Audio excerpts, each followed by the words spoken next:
This is BLACKVIEW Tab 12, and today I would like to demonstrate that you can set up the VPN connection on this device.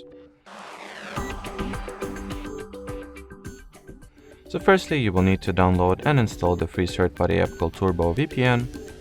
So let me do exactly that.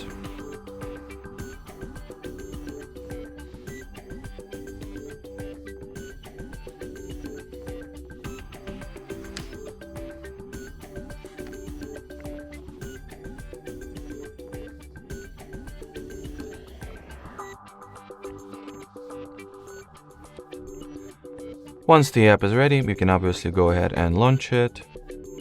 In here, tap at the green continue button.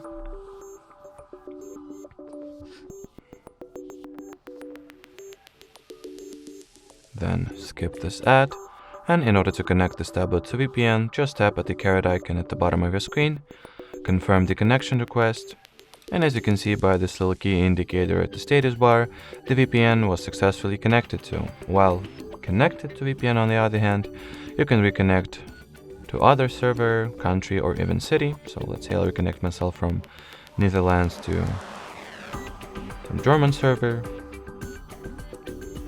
And finally, in order to disconnect yourself from VPN, simply tap at this cross icon over here, choose the disconnect option, and that will be it. So thanks for watching, thanks for your attention, and bye bye.